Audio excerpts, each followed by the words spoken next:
Eh bien, bonjour à toutes et bonjour à tous. Je suis ravi d'occuper la place du grand professeur de Jean-Louis. Il est question, alors cette vidéo finalement est une suite de la présentation qu'on a faite avec Jean-Louis de l'ouvrage qui est donc sorti.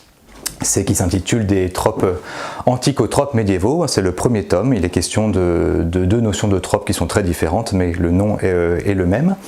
Et dans cette première vidéo, je vais donner quelques éléments, en tout cas structurants, sur la gamme qui était utilisée à l'époque de la Grèce antique. Alors c'est une première vidéo, je pense éventuellement en faire peut-être 3 ou 4, ça dépend après des longueurs. L'idée étant que chaque vidéo donne un peu des repères pour mieux comprendre après les initiatives musicologiques qui s'en sont suivies.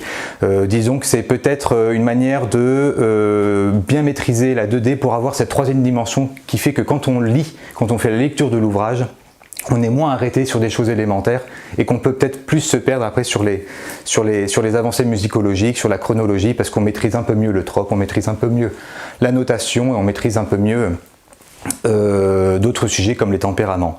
Alors je pense faire, cette première vidéo sera consacrée à la structure du trope, c'est ce que je vais faire par la suite. Je pense faire une ou deux vidéos sur la notation, ça c'est essentiel, c'est sûr. Je pense que c'est des deux la chose la plus méconnue sur l'histoire musicale de la Grèce antique. On connaît un peu mieux la structure musicale avec les intervalles, on connaît un petit peu moins la manière dont c'était noté. Et je voudrais faire une quatrième ou une troisième vidéo, on verra selon la longueur, sur justement les liens, plus particulièrement entre les nombres premiers, en tout cas les chiffres premiers, et les intervalles musicaux, ce qui a été en tout cas la base fondamentale de la pensée du mathématicien Leonhard Euler.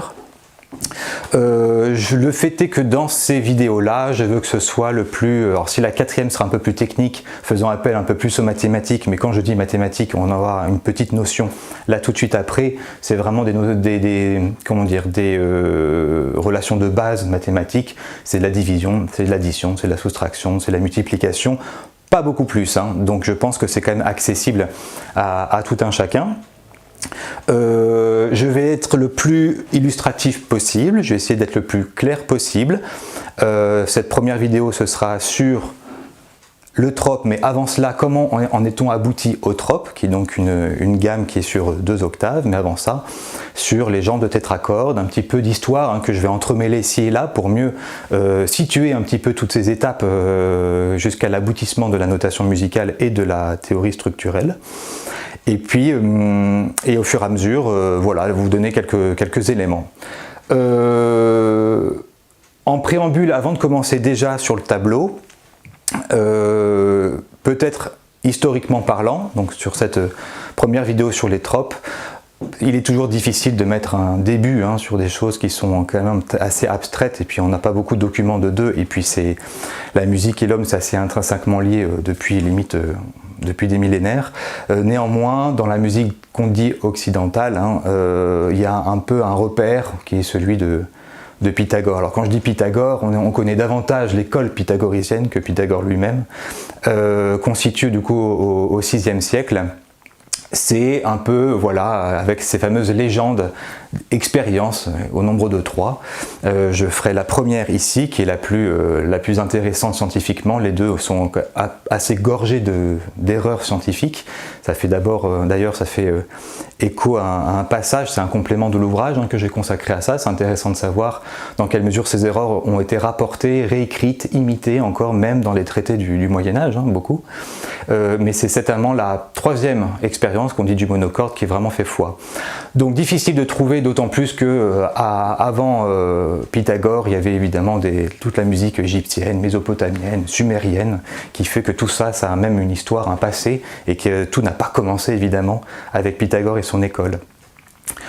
Toujours dans le monde occidental, le moment qui fait référence, un peu, on peut même parler un peu d'un avant, d'un pendant et d'un après, c'est la période où est apparu, où a été rédigé le fameux traité donc de ce personnage qui est fondamental, j'en reparlerai d'ailleurs assez souvent, à savoir Aristoxène de Tarente, de la ville de Tarente.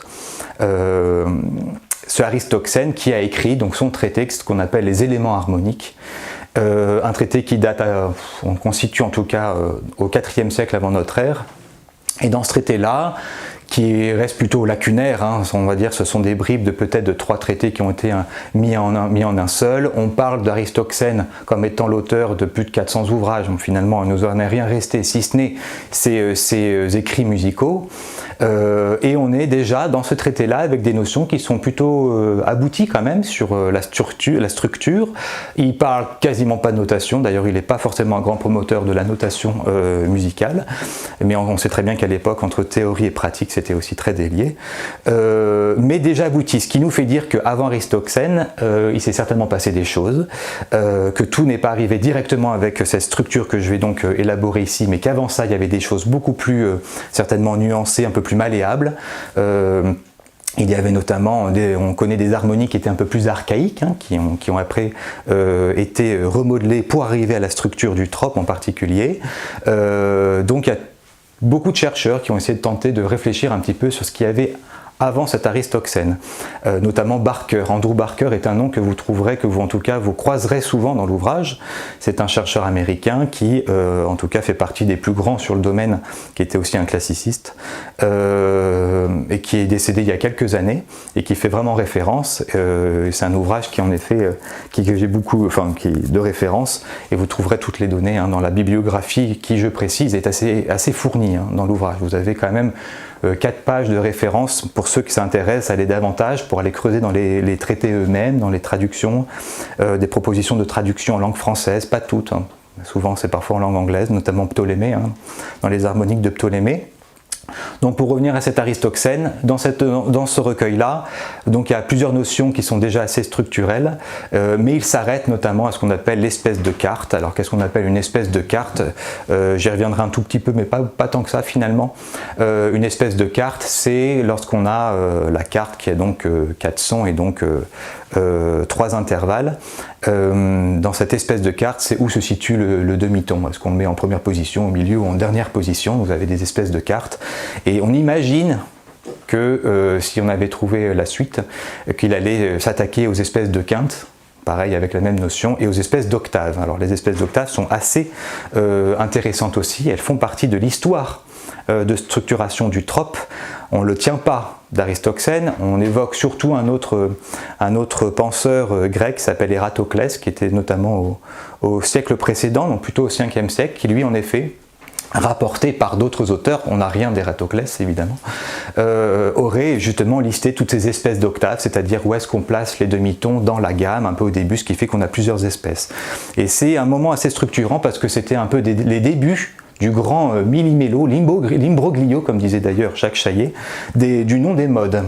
Vous avez peut-être entendu des noms phrygiens, lydiens, doriens, des noms ethniques, qui supposaient une certaine structure et qui finalement, avec des espèces d'octaves, par effet miroir, et c'est expliqué dans l'ouvrage, hein, mais je ne le traiterai pas ici, finalement ont été inversés. Et sans parler après de la récupération qu'en a fait le Moyen-Âge, qui en effet fait toute une sorte de millimélo pour arriver après à des modes qui n'ont plus rien à voir à ce qu'étaient les modes grecs à l'époque. Voilà, ce que je vous propose, c'est qu'on démarre notamment avec la première partie, qui est donc celle ce qu'on appelle du monocorde. Alors le monocorde est donc un instrument, hein, c'est l'instrument à cordes hein, de l'époque, hein, qui a été plutôt joué, qu'on appelle aussi un peu le canon. Disons que le monocorde porte très bien son nom, il s'agit d'une corde tendue, c'est tout. Et cette expérience du monocorde, encore une fois le monocorde, il me semble que la première notion qu'on en a, en tout cas le premier mot qui est écrit dans un traité qu'on retrouve, c'est au IVe siècle, mais on sait que c'était utilisé même dès Pythagore, puisque son expérience du monocorde est un peu décrit, sans avoir le mot monocorde. Donc il est question de quoi dans ce monocorde? C'est donc ce qui a été un peu, on va dire, l'élément fondamental de tout ce qui seront après les tempéraments musicaux, de l'acoustique avec les travaux de Joseph Sauveur, pas Jérôme, excusez-moi. Sauveur étant d'ailleurs celui qui, au XVIIe, a même créé le mot acoustique.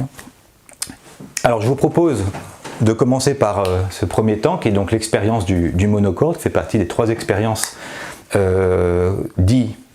attribué en tout cas à Pythagore, on le sait, d'un auteur du IIe siècle qui s'appelle Nicomaque de Géraz.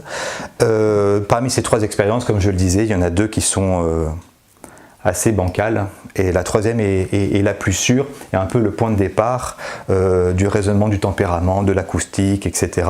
Ça n'a rien de exclusivement occidental, évidemment, que cette notion très physique, naturelle, hein, était déjà su aussi dans d'autres parties du monde, hein, en Chine notamment, etc.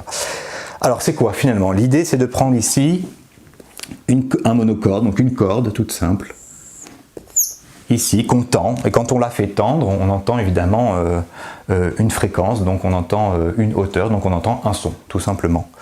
Donc peut-être pour que ce soit plus clair, autant dire que on entend éventuellement un Do, voilà. Et cette expérience, elle dit que si on multiplie par 2 la longueur de la corde, donc disons que là j'avais une longueur de 1 et là j'ai une longueur de 2, j'entends également un Do, mais c'est un Do qui sera à une octave inférieure, donc un Do plus grave. D'ailleurs, et le Do automatiquement plus grave, c'est vraiment l'octave précédente, quoi. Et inversement, si sur cette même corde, cette fois-ci, je la divise par 2, donc autant la pincer au milieu, c'est comme si vous la reteniez au milieu et on faisait finalement sonner ou le bord gauche ou le bord droite qui ont tous la même longueur, un demi à gauche, un demi à droite. Finalement, quand je tac tac tac et je suis ici, donc on est bien sûr un demi, j'entends également un Do, cette fois-ci une octave supérieure. Ce qui fait que pour, en tout cas résultat de l'expérience, le chiffre 2, qui est un nombre premier, hein, le chiffre 2, quand vous multipliez par 2 ou quand vous divisez par 2, vous jouez toujours sur donc une octave. Donc je vais appeler O une octave, qu'on appelait à l'époque le diapason, hein. D'ailleurs c'est de là que vient notre notion du diapason. Hein. Donc je vais mettre ici diapason. Une octave est toujours reliée au nombre 2. C'est quelque chose que je rappellerai de nouveau quand je traiterai de Euler, hein. C'est un peu le centre un petit peu de son, enfin les nombres premiers, c'en est un peu au centre de son raisonnement. Ils ne se sont pas arrêtés là, finalement, ils sont allés au nombre premier qui suit. Et juste après 2, il y a 3. Et donc ils ont fait la même chose. Donc en reprenant cette corde-là, ici, admettons que ce soit toujours un Do. Pareil, cette fois-ci, ils multiplient par 3 la longueur, ils obtiennent pas. Enfin, vous pouvez faire l'expérience chez vous, d'ailleurs c'est assez simple, il suffit de prendre une corde de guitare. Hein. Vous n'obtiendrez pas un Do, vous allez obtenir une nouvelle note qui est donc un Sol. Pareil, même chose, si par exemple je divise par 3 la corde qui est ici, donc cette fois-ci je ne suis pas à un demi mais je suis bien au tiers de la corde, je vais avoir un Sol. Ce sera un Sol ici beaucoup plus aigu, un Sol beaucoup plus grave, mais toujours un Sol, ce qui fait donc dire que l'espace de Sol, donc de Do à Sol, on a bien une quinte, hein, que la quinte, que je vais symboliser par un grand Q, qu'on appelle d'ailleurs diapente ou diapente, est associée au chiffre 3, toujours. Si on pousse le raisonnement, on pourrait se dire, qu'en est-il si on pousse à 4 ? Donc en fait, multiplié par 4, c'est multiplié par 2 deux fois, donc finalement multiplié par 4, ça revient à revenir sur une octave, donc finalement ça n'est pas beaucoup d'utilité. Et malheureusement, enfin c'est pas malheureusement, il se trouve que l'histoire de la Grèce s'est arrêtée à 4, n'est pas allée jusqu'au 5, et le 5 finalement qui est le symbole de la tierce naturelle, n'a pas été pris en compte en tout cas dans l'école pythagoricienne, ce qui fait que ce qu'on appelle la gamme pythagoricienne est exclusivement basée sur les nombres 2 et 3, pas sur le 5 et 4, mais vous avez compris que 4 finalement était un jeu d'octaves et pas forcément sur le 5, ce qui fait qu'on avait une tierce pythagoricienne qui n'a rien à voir avec la tierce naturelle qui est basée sur le nombre 5. Et on va voir juste après quel nombre ils avaient pour remplacer justement cette tierce naturelle. Et peut-être ce qu'on peut dire, c'est que, d'ailleurs par exemple, quand je prends ici, si on reprend cette partie du Sol, ici on n'a pas le tiers de la corde, on a bien les 2 tiers de la corde. En fait c'est cette longueur qu'on a multipliée par 2, et si on a multiplié par 2, ça veut dire qu'on a changé d'octave, mais que ça c'est aussi un Sol. Le sol, c'est le tiers. Si on multiplie cette corde par 2, on revient sur ce premier raisonnement. C'est un jeu d'octaves, on a aussi un sol, mais cette fois-ci, c'est un sol qui sera 2 fois plus grand en longueur, donc en fait, il sera un sol grave, dans les graves. Et puis vous me direz, il en manque une en fait, il manque avant la tierce, nous avons aussi la carte. Et puis la carte qu'on appelle, donc la carte, je vais le mettre ici, qui est donc le diatésaron, ou saron. La carte est finalement une... il faut quand même qu'on se le dise parce que ce sera toujours le cas. La carte est un intervalle, hein, c'est Do-Fa. Hein. En l'occurrence, ici on a Do-Do, Do-Sol. Ici ça va être Do-Fa. Mais on peut dire que la carte et la quinte, on parle de la même chose. Quand on parle d'ailleurs de cycle de quinte, on peut même dire de cycle de carte. Toujours est-il que pourquoi la carte est une quinte? Si vous prenez un... Ça marche ici, enfin c'était évident.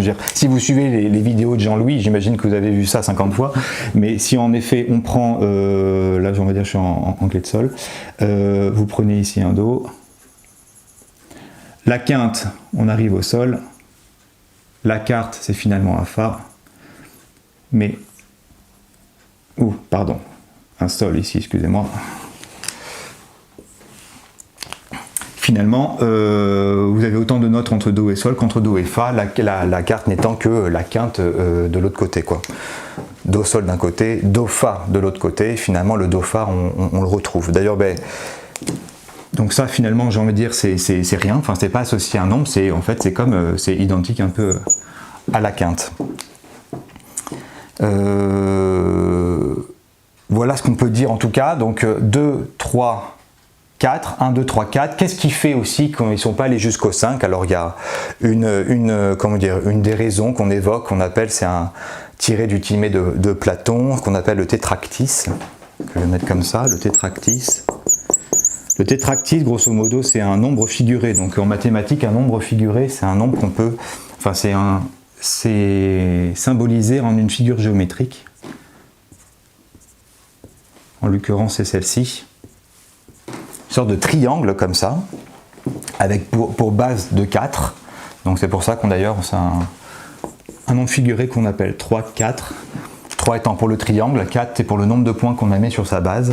Et donc finalement on retrouve ici les accords. Donc on a 1, 2, 3, 4. Et finalement entre 1 et 2 on a bien l'octave, entre 2 et 3 on a la quinte ici. Et entre 3 et 4, on a finalement la carte. On le retrouve ici, c'est pour ça que c'était un nombre un petit peu, alors sacré c'est un grand mot, mais en tout cas noble pour eux, et en plus quand vous faites l'addition de 1, 2, 3, 4, ça vous donne 10, qui était un nombre parfait pour l'époque, ce qui fait que le nombre 5 n'était pas vraiment abordé.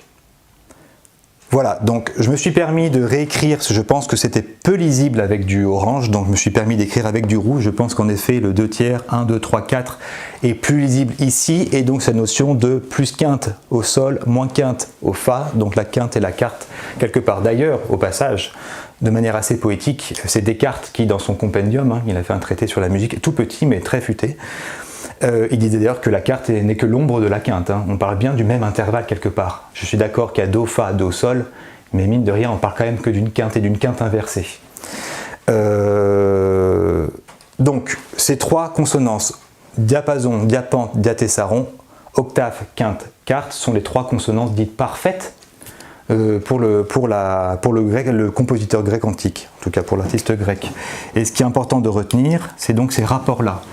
Retenez que quand vous avez une octave qui par exemple va de Do à Do, ici numériquement on va dire que c'est le nombre 1, on a dit que multiplié par 2, on se retrouvait avec une octave. Qu'au centre, là-dedans on va retrouver ici une quinte et un peu ici une quarte. Donc on va retrouver notre Fa et notre Sol. On a dit que la quinte était toujours reliée au 3, alors 3 n'étant pas entre 1 et 2, puisque 3 est supérieur à 2, il est nécessaire de l'intégrer bien dans l'intervalle 1, 2. Donc nous, tout ce qu'on veut, c'est un Sol, peu importe l'octave. Comme je vous le disais, on multiplie par 2, on divise par 2, ça restera toujours un Sol.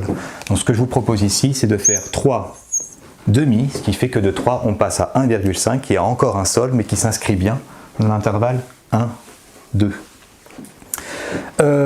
Et puis pour le Fa on disait que c'est l'inverse d'une quinte. Mathématiquement, l'inverse, c'est quand vous ne multipliez pas par 3 mais vous divisez par 3. Multiplié par 3, si je fais moins une quinte, je divise par 3. Si je ne mettais qu'un tiers c'est 0,333333 jusqu'à l'infini, évidemment c'est inférieur à 1, ça ne rentre pas dans l'intervalle 1, 2. Je peux multiplier par 2, vous avez compris que multiplier par 2, diviser par 2, finalement on parle toujours d'un Fa. Donc si je fais 2 tiers, c'est 0,66666, ça va toujours pas dans l'intervalle 1, 2, donc en fait je vais arriver à 4 tiers. C'est 1,3333333. Donc voici pour les Grecs le rapport. Je peux même faire 2 sur 1, 3 sur 2, 4 sur 3. L'octave, la quinte, la quarte. Et vous aurez remarqué que ce sont des rapports extrêmement simples. Les rapports, c'est un numérateur, un dénominateur extrêmement simple, mais qui répondent à la forme que je vais mettre ici, c'est-à-dire n plus 1 sur n. Si n est égal à 1, 1 plus 1, 2 sur 1, j'ai mon octave. Si n égale à 2, 2 plus 1, 3 sur n2, 3 demi. Si n égale à 3, 3 plus 1, 4 sur n, 3, 4 tiers. On dit que ce sont des rapports, enfin, il y en a qui l'écrivent comme ça, épimores. Et ça, pour les Grecs, ce sont les rapports les plus simples possibles. Ce sont des rapports qui sont extrêmement, en tout cas, attendus. Voilà ce que je veux dire. Je vais poursuivre, effacer le tableau entre-temps pour après aborder la tierce notamment et l'autre intervalle issu de ces trois-là, mais dont on n'a pas parlé, qui est fondamental, structurel, et j'efface et on s'y met juste après. Alors voilà, j'ai effacé le tableau, j'ai repris ce que nous nous sommes dit juste avant, c'est-à-dire trois consonances, les consonances parfaites, l'octave ici, la quinte et la quarte. Et puis finalement, des trois, et je dirais même des deux, on peut déterminer un autre intervalle, qui est celui qu'il y a entre deux intervalles. Alors si on prend entre le sol et le do2, on se retrouve avec une quarte, donc on la connaît déjà. Mais c'est surtout entre ces deux-là, entre le Fa et le Sol, on va avoir un autre intervalle qu'on ne connaît pas, enfin si, qu'on va déterminer ici, mais qui est issu en effet des deux premiers, qui ne sera pas considéré comme une consonance parfaite, hein, mais comme un intervalle structurel, et qu'on connaît tous très bien, puisqu'il s'agit évidemment du ton. Ici on a donc 2 sur 1, ici on a 3 sur 2, et ici on a 4 sur 3. Alors, quand on est sur un clavier tout simple de piano, en tout cas, un simple de piano, le fait de faire quinte moins quarte, finalement c'est ça qui nous donne le ton. Hein. La traduction mathématique de ça, hein, c'est que la quinte, le moins, sert à diviser. Quand on fait plus sur un clavier, ça sert à multiplier. Ce qui fait que quand on fait quinte moins quarte, il suffit de faire donc 3 demi, c'est le rapport qu'on a ici, qu'on va diviser par notre rapport de quarte qui se trouve là, 4 tiers. Alors là, pour ceux qui ne le savent pas, parce que les mathématiques remontent un petit peu loin, mais une opération qui n'est pas compliquée quand on divise deux rapports. Ici en l'occurrence, le résultat c'est qu'on va multiplier ça avec ça, et on va le diviser ça avec ça, ce qui fait que ça nous fait 3 fois 3 divisé par 2 fois 4, en l'occurrence ça nous donne 9/8, qui est un rapport aussi épimore, donc c'est bien n plus 1 sur n, si n égale 8, n plus 1 égale 9, et n est bien égal à 8. Ça c'est le rapport de ton. Je le note ici, c'est un rapport évidemment structurel. C'est pas un rapport forcément évidemment de jeu, c'est un rapport de structure et c'est quelque chose dont on a largement hérité puisque c'est quand même une des bases du diatonique, de la gamme diatonique. Et quand je parle de l'autre élément structurel de la gamme diatonique, vous me voyez arriver, il est bien évidemment question de ce qu'on appelle le demi-ton. Et le demi-ton est un peu un sujet, c'est-à-dire que le demi-ton, finalement, à travers tout ça, on l'a. On l'a comment le demi-ton ? Si le ton est un intervalle structurel, si je prends, ça veut dire que j'ai ma carte qui va être égale à ton plus cet inconnu qui va être pour nous ce qu'on appelle le demi-ton. Je vais l'appeler peut-être, moi je vais mettre demi-ton. Demi-ton. Dans sa traduction mathématique, ça veut dire que je vais avoir 4 tiers qui va être égal à 9 huitièmes. Je le disais, plus devient multiplié. Un ton plus un ton, donc multiplié par le rapport du ton, multiplié par ce rapport qui est un peu pour le moment une inconnue que je vais appeler quantique, c'est la valeur classique de l'inconnu en mathématiques. Je vous épargne les opérations, donc tout ce qui va être en bas ici va aller de l'autre côté, les 2 fois les 9 vont aller de ce côté-là, et on se retrouve avec un x qui va être égal à 256 sur 243, alors qui n'a rien pour le coup d'épimore, et c'est un mauvais demi-ton. D'ailleurs, il ne l'appelait pas du tout demi-ton. C'est un mauvais demi-ton parce que quand vous multipliez ça par 2, vous n'obtenez absolument pas un ton. Hein. Vous n'obtenez pas 9 huitièmes. Et ça, c'est un intervalle qui va s'appeler le limma. Le limma pythagoricien, c'est bien celui où on a des tons de 9 huitièmes et des demi-tons qui sont finalement des limmas, donc de 256 sur 243. Voilà, qui est évidemment un intervalle beaucoup moins simple que les intervalles élémentaires ici. Et donc, ça c'est la première chose. Et la deuxième chose, c'est ce que je voulais vous montrer, c'est cette histoire de tierces. Alors je vais effacer ici, ou alors est-ce que je le fais en bas? Je vais peut-être me rappeler qu'il y a ça ici, je vais l'enlever. Je vais l'enlever, ça c'est... Et le rapport de tierces. Le rapport de tierces, un peu comme chez nous, de tierces majeures, je dis bien tierces majeures, que je vais appeler Tm. Comment ça se traduit? Le rapport de tierces majeures, c'est donc, bon, on l'appelle plutôt le diton. La tierce majeure pythagoricienne, ce serait le diton. Et si c'est un diton, c'est bien donc un ton plus ton. Pareil, dans sa traduction mathématique, je me retrouve avec une tierce majeure qui va donc être égale à 9 huitièmes fois 9 huitièmes. Et ça fait 81 sur 64. Comme je vous le disais, la tierce dite naturelle a un rapport beaucoup plus simple. En tout cas, on va dire la tierce de l'expérience du monocorde a un rapport beaucoup plus simple. C'est finalement si Pythagore ou son école avait poursuivi jusqu'à 5, on aurait eu 2 sur 1, 3 sur 2, 4 sur 3, et donc on aurait eu une tierce naturelle de 5 sur 4. Rapport épimore, 5 sur 4, 4 plus 1 en haut, 5, divisé par le fameux N4. Or, on n'a pas ça, on a 81 sur 64. Ils sont légèrement, alors 81 sur 64, c'est 1,265. Quand on fait 5 divisé par 4, on a bien 1,25. Et donc c'est cette différence qui fait qu'une tierce pythagoricienne est plus élevée quand on la sonne, et on l'entend quand même, on pouvait la sonner, ça s'entend, que 5 quarts qui en est fait la tierce.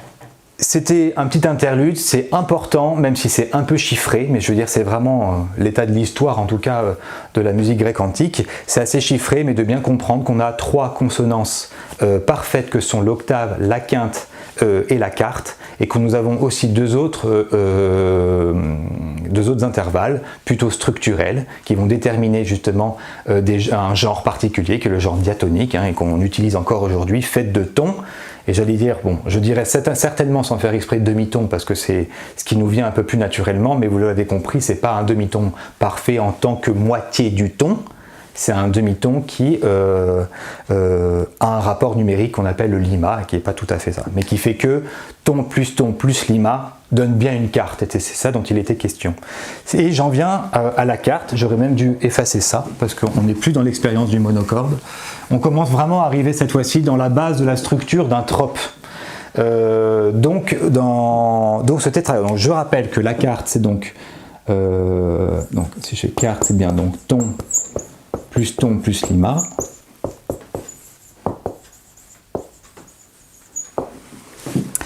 Et la carte, quand on la joue, ça c'est un intervalle musical, quand on l'applique à un instrument, on va donc avoir 4 cordes qui vont faire une carte. On va avoir donc ici une carte avec, si je prends, on va mettre le lima ici, et après on a donc un ton là et un ton ici. On va appeler c'est pas vraiment, c'est un intervalle, oui, mais on va dire l'intervalle pratiqué, on va l'appeler le tétracorde. Il est bien question ici de 4 cordes. Une là, une ici, 2 au milieu, donc on a bien 3 intervalles, 1, 2, 3 pour 4 cordes, et on va appeler le tétracorde. Et le tétracorde a vraiment cette place structurelle comme les... peut-être pour nous l'octave, hein, mais en tout cas pour eux c'était la structure première. Alors pourquoi le tétracorde? Pourquoi la carte est devenue cet intervalle qui était l'intervalle premier? Selon Jacques Chaillet, hein, alors Jacques Chaillet étant un éminent musicologue du XXe siècle, qui a fait beaucoup à la fois pour la meilleure connaissance de la Grèce antique, mais pas que, parce qu'il a énormément travaillé sur les fameux tropes médiévaux également, c'était l'objet de 2 thèses chez lui, mais il a été aussi, comment dire, il a eu beaucoup d'importance dans la manière d'amener les choses de manière très pédagogique. Il savait parler quand même aux non-connaisseurs et aux amateurs. Et donc Jacques Chaillet disait que lorsqu'on partait d'un morceau à l'unisson, ce qui pour lui était révélateur, c'est d'arriver, quel était le premier intervalle auquel on arrivait juste après l'unisson, qui était celui immédiatement qui suivait, comme consonance parfaite. Hein. Évidemment qu'entre la quarte, la quinte et l'octave, c'est évidemment la quarte qu'on atteint en premier quand on commence à chanter et à sortir de l'unisson. C'est pour lui ce qui permettait un peu de montrer que le tétracorde avait sa valeur un peu immédiate et donc structurelle. Et ce tétracorde, il va avoir, et alors là c'est ce que nous dit Aristoxène hein, directement dans son...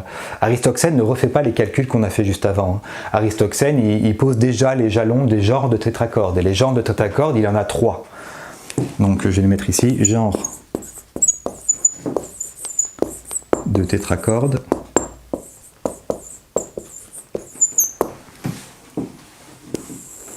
Donc vous en avez en effet, vous en avez 3, donc, comme je l'ai cité, celui-là en est un, hein.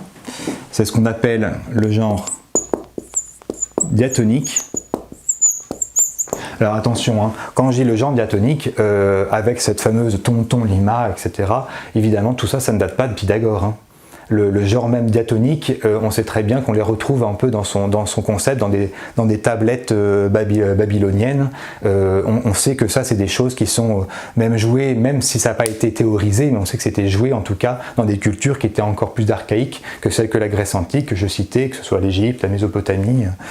Donc le diatonique, diatonos, hein, était quand même assez connu, répandu. Donc ça, le diatonique, c'est donc, comme je disais, ton, lima, que je vais schématiser, alors c'est un peu, mais je mets un peu comme ça, je devrais dire, pardon, on commence surtout d'abord par le lima. On commence, alors ici, je vais le remettre ici, plutôt lima, ton. C'est une espèce de carte, comme je vous le disais. Les espèces de cartes, là ici il y en a 3 espèces. Hein. Où est-ce qu'on va positionner l'intervalle le plus court? Donc le lima ici. Est-ce qu'on met en première position, en seconde position, en troisième position? Et là Aristoxène, dans la fin de son traité, expose ces 3 espèces et ne va pas plus loin. Allez, on imagine fortement qu'après ce serait attaqué aux espèces de cartes et d'octaves. Mais on ne peut pas le dire. Le lima, donc je vais faire un demi, ce qui numériquement est faux, mais c'est beaucoup plus facile comme ça de le symboliser. Un demi qui n'a rien à voir avec le rapport d'octave. Je suis bien dans le demi-ton, la moitié d'un ton, dans ce que ça peut... avec un ton. Ça, c'est le schéma de l'espèce la plus connue de la carte diatonique. Et puis vous avez 2 autres qu'on connaît beaucoup aujourd'hui. Hein. Je veux dire, vous avez donc le chromatique.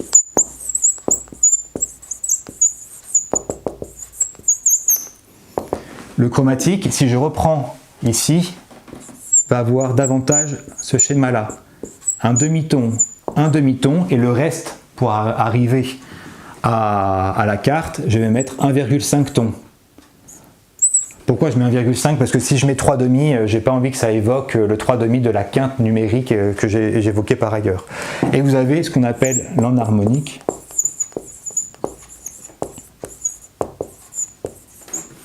Vous avez l'enharmonique, et l'enharmonique, lui, est très différent de ce qu'on connaît nous aujourd'hui, hein, parce que évidemment ça c'est des choses qu'on peut encore refaire sur le clavier d'un piano. Cette fois-ci, un quart,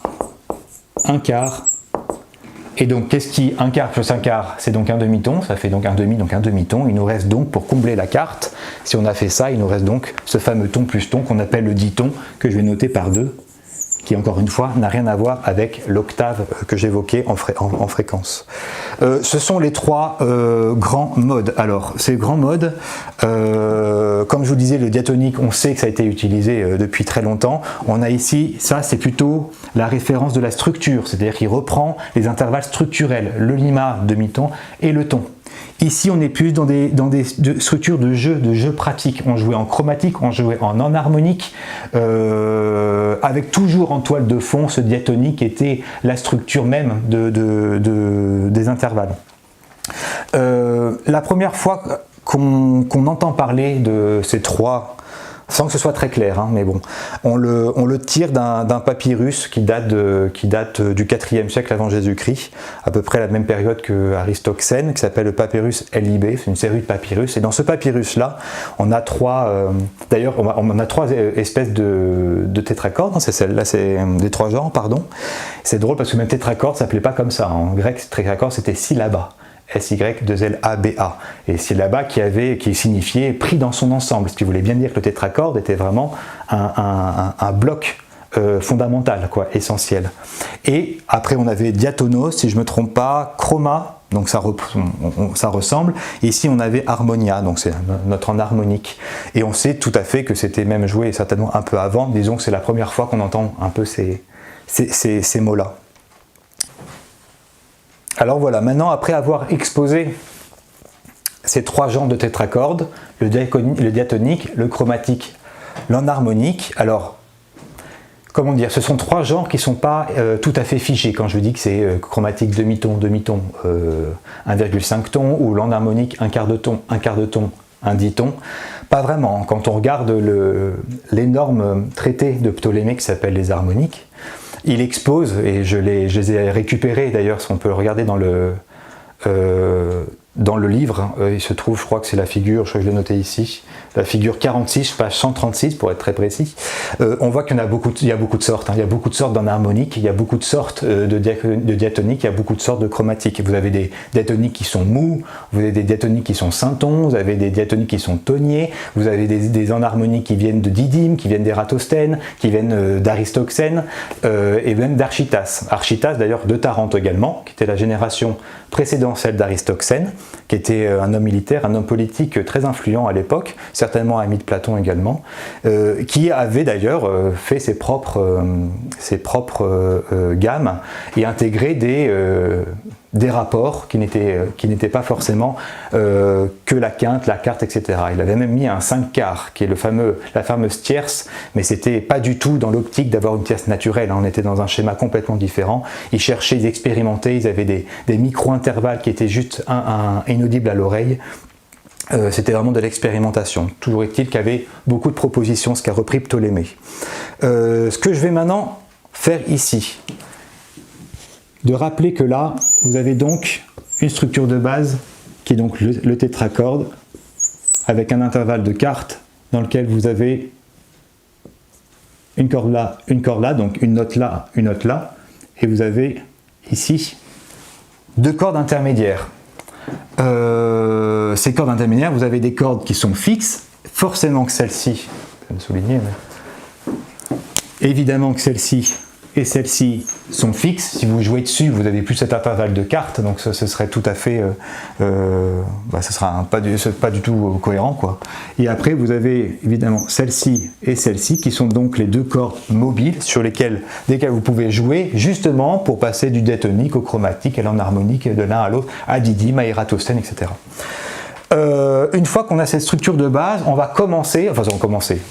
C'est l'élément fondamental, essentiel, hein, qui va nous aider à créer les fameux tropes. La première chose qu'on va faire, c'est de fusionner deux tétracordes. Donc on va arriver avec un tétracorde donc avec un espace de quarte ici. Vous avez deux manières de les, on va dire fusionner, en tout cas de les joindre. Une première, la plus immédiate, c'est d'avoir deux tétracordes qu'on dit conjoints, tout simplement parce que la dernière note, enfin la dernière corde de l'un est égale et la première de l'autre. Donc ça, c'est qu'une seule corde, ce qui fait que si par exemple vous avez une corde qui sonne un Do ici, vous auriez un Si bémol là, quoi. C'est une carte plus carte, Do, Fa, Fa, Si bémol. Vous avez finalement l'équivalent d'une octave d'un baissé d'un ton. Voilà. Donc ça, c'était la première, la plus immédiatement admise, donc deux tétracordes qui se joignent, et vous avez après deux tétracordes qui cette fois-ci ne se joignent pas. Ici, ici, cette fois-ci séparés, donc disjoints. Tout ça, c'est très assez évident, hein, comme ça, quand on est dans les appellations, je veux dire. Et ici, vous avez espacé par un ton, parce qu'ils n'étaient pas fous, et c'est là, ils se rendent bien compte que finalement, si vous avez un Do ici, vous avez aussi un Do là. On a donc ici un heptacorde, 7 cordes conjoints, lorsque ici, on a un octocorde, 8 cordes, disjoints. Ça, c'est la première, enfin, c'est les deux façons les plus immédiates de pouvoir mêler les deux structures la structure fondamentale, c'est à savoir le tétracorde. Ce qui est intéressant ici de dire, c'est que ces cordes avaient des noms, comment dire, compliqués, je ne sais pas s'ils le sont, disons qu'ils sont un peu à rallonge, on verra après à la fin. De sorte qu'ils sont tellement à rallonge que c'est des choses qu'on ne peut pas chanter. Hein. Je veux dire, ils sont beaucoup plus compliqués que Do, Ré, Mi, Fa, Sol, La, Si. De sorte que d'ailleurs, dans les notations, il en existe une troisième, ce que j'évoquais avec Jean-Louis quand on a fait la vidéo d'entretien, de présentation du livre. C'est donc on a aussi une notation un peu de solmisation qui permettait de pouvoir chanter avec te, ta, to, de pouvoir chanter les notes de manière beaucoup plus pédagogique. On perdait en précision de manière théorique, mais on arrivait quand même à le chanter, etc. Ah, donc je parlais en effet de la troisième notation qui existe, que l'on connaît à travers notamment quelques traités, notamment un traité de Aristide Quintilien, qui est un auteur qu'on croise beaucoup dans l'ouvrage, dont on constitue mal entre le premier et la fin de l'Antiquité, qui justement parlait de cette solmisation que j'évoque dans une des annexes du livre, lorsqu'il est question de la transcription d'une archive musicale qu'on appelle l'épinétron d'Éleusis. Mais ce n'est pas le sujet ici, le sujet c'est vraiment d'avoir les noms vraiment théoriques qui permettent de situer. Alors comment on les appelait? Je vais prendre plutôt le disjoint. Pourquoi? Parce que dans le disjoint, on a toutes les cordes du conjoint et aussi celles qui se rajoutent. Donc en fait, en connaissant les noms du disjoint, on connaît quand même celles du conjoint. Alors, la première que vous allez avoir ici, ça va être, je suis dans les graves, pardon. On va appeler celle-ci l'hypate. Je vais d'abord commencer par les notes fixes. On va appeler celle-ci l'hypate. L'hypate qui en grec, non, ne veut pas dire le plus grave, mais l'hypate veut dire ce qui est le plus haut, curieusement. Donc en fait, les Grecs n'avaient pas cette manière de séquencer la musique en fonction de la hauteur des sons, mais certainement en fonction de la position des cordes. C'est pour ça que l'hypate devait certainement être la corde qui était la plus haute. Je prends ici cette note-là, qui est une note structurelle très importante quand on va le voir, l'ensemble du trope. Elle est très importante, on l'appelle la mèse. La mèse de au centre, moyen, la moyenne. Ici, je prends la dernière, sciemment, vous verrez pourquoi. Ici, on va l'appeler la note la nette. Et la nette, ça veut dire quoi? Ça ne veut pas dire la note la plus aiguë, ça veut dire la note qui est la plus basse, toujours en termes de situation de corde et pas forcément de hauteur de son. Une fois qu'on a ça, on va avoir les cordes intermédiaires. Donc j'ai pris le soin de prendre celle-là en dernier. Celle-ci, on va l'appeler la paramèse. Mèse et paramèse seront toujours séparés d'un ton, par définition. et dans les notes mobiles, lesquelles on peut jouer un peu à droite à gauche pour justement avoir les genres de tétracorde qui nous intéressent. Il y en a une ici, il y en a une ici, évidemment il y en a une là et il y en a une là. Ici on va l'appeler la paripate, toujours sur ce même principe. Ici, pas celle-là, hein, évidemment pas, ça ne sera pas la para-paramèse, mais ici ça va être la paranette, celle qui est en dessous, enfin en dessous, qui jouxte la nette. Et puis après, on a deux cordes où les noms sont un peu plus précis. Vous avez ici la trite et ici la lycanos. Mince, j'ai mis là, mais c'est lycanos. Bon, alors lycanos, peut-être qu'il est lycanos, qu'on appelait aussi d'ailleurs l'indicatrice. Un peu ce côté qui était lié à l'index. Alors, selon Quintilien, c'est peut-être la corde qui justement était pincée avec l'index, en tout cas qui était jouée avec l'index. C'est peut-être pour ça qu'il y a ce nom de corde. Donc vous voyez, hypate, paripate, lycanos, mèse, tétracorde des graves, la disjonction du ton, trite, paramèse, trite, paranette, et enfin la nette qui culmine. Et ici vous avez les mêmes noms, mais vous allez retirer tout simplement la paramèse qui n'est pas, donc juste après la mèse, qui se trouve là, hein, juste après la mèse ici, vous allez directement tomber sur la trite. Trite, paranette, et ici, net. Donc deux structures, conjoints, disjoints, avec ici des noms de cordes pour les graves, des noms de cordes pour les plus aigus, séparation d'un ton. Et je vais changer, je pense que cette fois-ci ce sera beaucoup mieux et beaucoup plus visuel de faire ça sur le tableau comportant des portées, de visualiser quelles ont été ensuite les prochaines évolutions, parce que ça c'est la première étape, et d'ailleurs dans le livre il y a un grand effort fait sur la chronologie, qu'est-ce qui fait qu'au fur et à mesure on est allé, qu'est-ce qui est arrivé après, qu'est-ce qui est arrivé avant, et vous allez voir que vous allez voir plusieurs greffes dans les graves, dans les aigus, une note supplémentaire qui fait en sorte qu'on arrive après au fameux trope de fin. Donc là j'efface et je mets sur le tableau de portée. Voilà, j'ai changé de tableau pour le tableau à portée, évidemment, l'idée étant de pouvoir retraduire ce qu'on vient de se dire juste avant sur le tableau blanc, mais cette fois-ci réparti sur la portée musicale. Évidemment, inutile de dire, mais je dis quand même que c'est absolument pas comme ça que les auteurs grecs composaient, hein. La portée est arrivée bien plus tard.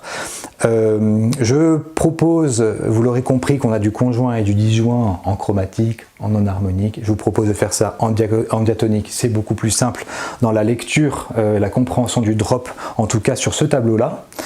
J'ai remis des notes qui étaient évidemment en heptacorde ici. 1, 2, 3, 4, 5, 6, 7, et bien en octocorde ici. Non d'ailleurs, j'y étais presque, c'est ma faute. Hop, on est bien en octocorde, c'est bien du mi au mi. Je commence par mi, pourquoi? Parce que si on prend en compte un diatonique qui fait demi-ton, ton, ton, c'est bien de commencer par mi pour avoir le mi, fa, sol, la. Je reprécise là qu'on a donc ici la nette, et on a aussi ici la nette. Hein. La nette, la corde la nette c'est la hauteur la plus haute, enfin dire le son le plus haut, pardon, le plus aigu, mais c'est la corde la plus grave. La nette et la nette. Donc vous avez bien vu que dans le conjoint, la nette est un ré, dans le disjoint, la nette ici est un mi. Donc on n'a pas affaire au même système. Hein. Donc on a la nette là, on va ici la mèse, toujours important de situer la mèse, tac, là, ici. Ce que je veux dire par là, je ne vais pas remettre tout le nom des notes, vous avez compris qu'ils étaient assez lourds en longueur, donc je vais peut-être me l'épargner, je voudrais juste préciser que ça, c'est un premier intervalle de quarte, je vais le faire quelque chose d'un peu plus clair, j'espère que ça se voit bien là-bas. Et ici, j'ai également un intervalle de quarte. Idem, ici, quand je prends la mèse, hop, un intervalle de quarte, et quand je pars de la nette jusqu'à la paramèse, j'ai bien un intervalle de quarte. Et je le remets là, entre les deux, ici, donc entre le la et le si, en ton. ce qu'on appelle le ton. Je le dis ici parce que on le verra beaucoup c'est beaucoup dans le livre, dans la notation, on parle bien de ton disjonctif. On le verra parce que, autant le dire ici, même ça va paraître un peu flou, c'est un peu hors contexte, dans un mode en particulier qu'on appelle le mode mixolydien, on a récupéré des traités, notamment des observations comme quoi le ton disjonctif n'était pas à la bonne place, ce qui fait qu'on ne comprenait pas trop le mixomylidien. Donc c'est voilà, juste pour dire que le ton disjonctif, c'est le mot approprié pour la séparation qui est entre les deux tétracordes ici. C'est la structure. Pour l'heptacorde conjoint, pour l'octocorde disjoint, la structure qu'on connaît certainement très ancienne, qu'on a du mal évidemment à dater, mais pas très longtemps après, c'est raccroché assez rapidement, en tout cas on l'imagine peut-être vers le 5e siècle. Je choisis ma couleur, je vais peut-être le faire en vert. Donc on sait qu'il était connu des anciens, va se greffer pour les deux systèmes un 3e tétracorde. Il va se mettre dans les graves. Donc je me suis permis, pour plus de clarté, de finalement pas utiliser cette portée ici, mais de étendre celle en clé de sol pour les deux systèmes. Donc je disais que assez spontanément, on a du mal à le situer, c'est greffer un autre tétracorde, un 3e tétracorde, dans les graves, en deçà de l'hypate, ici, conjoint. Il n'est pas disjoint, pour les deux ce sera conjoint. La seule disjonction qui apparaît dans un trope, c'est celle-ci, c'est tout. Le reste c'est toujours conjoint, donc ça veut dire que directement après, ici, donc j'ai bien conjoint de mon si ami, le tétracorde, qui est juste en deçà de l'hypate. Pareil pour le disjoint.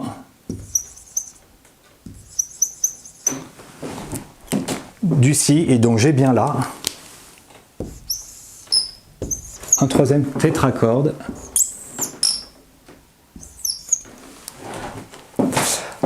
et c'est peut-être maintenant que je vais commencer à parler du nom des tétracordes. Pourquoi? Parce que les noms des cordes que vous retrouvez ici ont les mêmes dénominations que le tétracorde que vous avez là, c'est-à-dire qu'on aura également un hépate, une paripate, une lycanos et ce qui est donc une autre hypate, une autre paripate, une lycanos avant d'arriver à la mèse. Donc il va falloir qu'on les départage, et pour les départager on va leur donner des noms.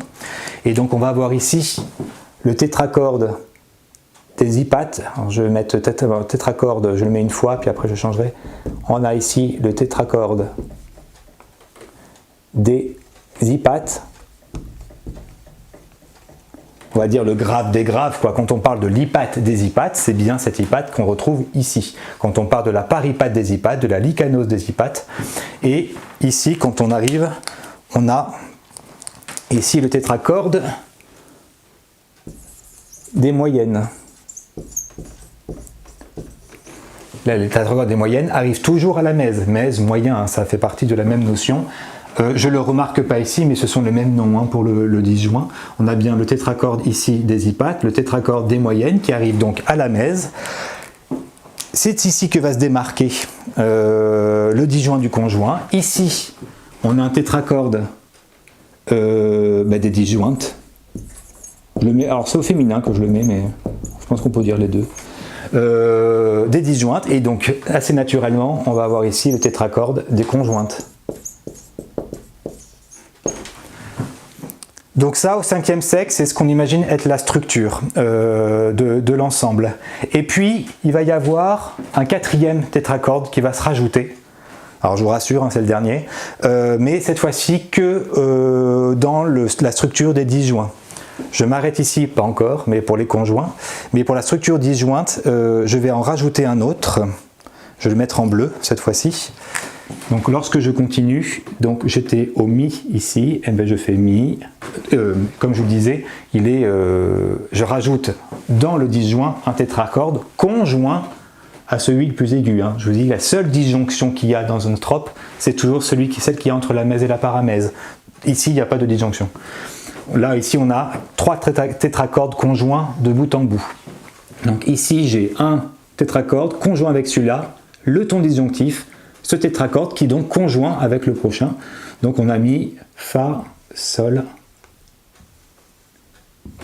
là, ici. Et donc, de là à là, on a de nouveau un tétracordes qu'on va appeler ici le tétracordes des hyperbolés. Alors je vous épargne les dénominations grecques. Hein. Alors pour les hypates c'est facile. Maison pour les moyennes, maison, mèse hein, d'ailleurs. Mais les conjointes c'est désogméon. Enfin bref, je vous les citerai. Ça donne un peu trop de lourdeur. Et puis alors là assez spontanément, et je pense que c'est ce disjoint là hein, qui le donne.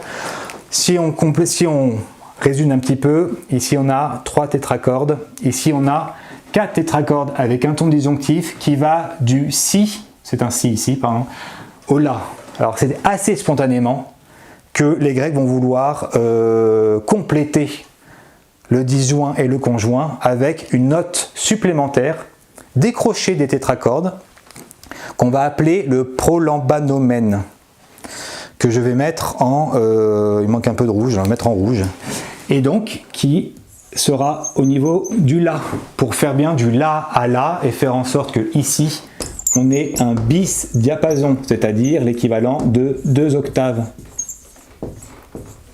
Pour ici seulement, pour le disjoint seulement. Ici pareil, j'ai mon prolambanomène.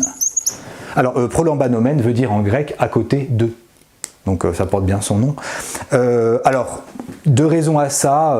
Comme je vous le disais, c'est peut-être en effet la plus plausible hein, de faire en sorte à ce qu'on ait finalement l'équivalent de 2 octaves. Hein.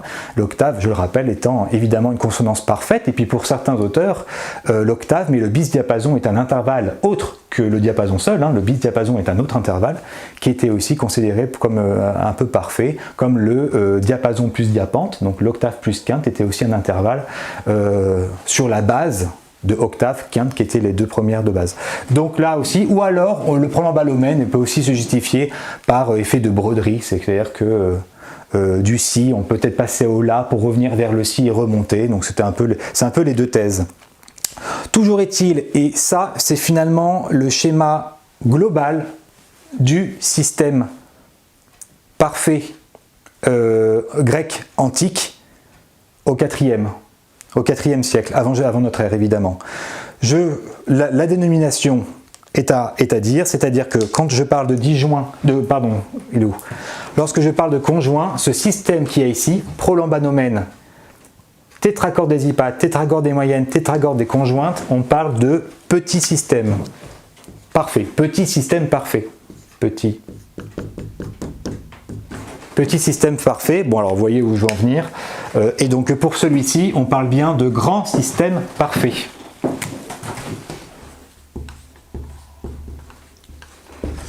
Le grand système parfait. Et donc quand on parle de système parfait grec, c'est un système qui prend les 2 ensemble. On est dans un système à 5 tétracordes. 1, 2, 3, 4, 5.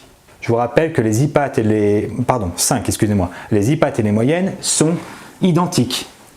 Donc on a bien hypate, moyenne, disjointe, conjointe et hyperbolée. On a donc 5 tétracordes. Il est assez admis que quand les jeux anciens allaient certainement du grand au petit, du petit au grand, il y avait un jeu de modulation qu'il y avait en passant des disjointes aux conjointes et donc en passant du grand système au petit système. Ce qui veut dire que dans son ensemble, quand on parle du grand système parfait, on parle d'un système qu'on dit amétabolique. Pardon pour le bruit, amétabolique.